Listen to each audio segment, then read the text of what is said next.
Karnataka is set to witness a transition as Chief Minister Siddaramaiah is on his way out, with his deputy DK Shivakumar waiting in the wings. Amid this change of guard, one unfinished agenda is creating fresh tremors: the Karnataka caste census.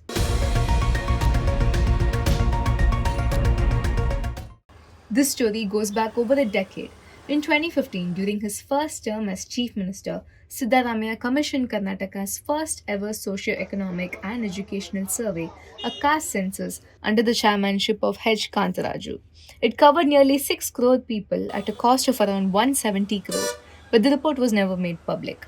Leaked findings suggested that dominant communities, Lingayats and Vokaligas, had smaller populations than commonly believed. A political backlash was immediate and the report went into cold storage, surviving through the governments of B.S. Yediyurappa, H.D. Kumarasamy, and Basavaraj Bommai, none of whom acted on it. When Siddaramaiah returned to power in 2023, he promised to finally act. But rather than reviving the old 2015 data, his cabinet on June 12, 2025 took a significant decision. It scrapped the 2015 survey entirely and ordered a brand new survey. The reason cited was Section 11 of the Karnataka State Commission for Backward Classes Act, which mandates a revision of the backward classes list every 10 years. The fresh survey, now under the State Backward Classes Commission Chairman Madhusudan R. Nayak, was conducted from September 2022 to October 7, 2025.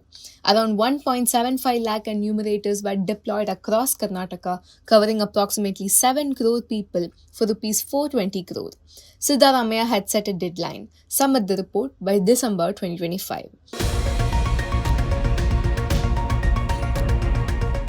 As of today, the Nayak Commission's report is in its final stages of preparation but has not yet been submitted or made public. Concerns have already been raised. Nearly 1 crore people were not surveyed, accounting for roughly 15% of the state's population.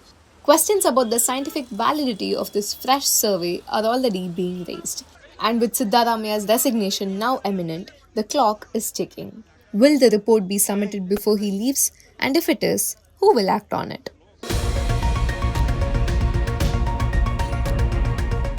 The opposition to this report does not come only from the BJP or from community groups. It runs through the heart of the Congress party itself. Lingayat and Vokaliga leaders, communities that are also represented with Congress, have consistently alleged that their population numbers are being underreported. They have even proposed conducting a private census of their own. Meanwhile, Shivakumar, the man most likely to be the next chief minister, has maintained a carefully balanced position. While he participated in preparatory meetings for the fresh 2025 survey, sources suggest he remains cautious about rushing its implementation. The political equation is clear. Siddaramaiah's legacy rests on the Ahinda consolidation, minorities, backward classes, and Dalits. Shivakumar's base is more Vokaliga-centric, requiring a broader balancing act.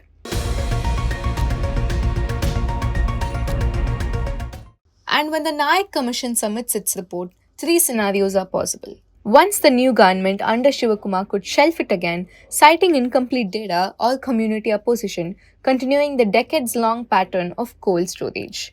2. It could be accepted selectively and used to tweak reservation policies without full public disclosure, avoiding fallout. 3. And this is the most transformative but also the most difficult path. It could be accepted, tabled in the cabinet, and used as the basis for an internal reservation reform. That would be revolutionary, but it would also risk fracturing the Congress coalition in Karnataka ahead of the 2028 elections. The harsh reality is this: the caste census has been a powerful weapon for Siddaramaiah in narrative, in symbolism, and in vote bank politics. But across 2 tenures, it has remained a weapon, not a policy. Whether Siddaramaiah has the political will or the space to convert this data into action will define the first test of his chief ministership. Karnataka's caste census is no longer just a survey, it is a mirror reflecting every fault line in the state's politics.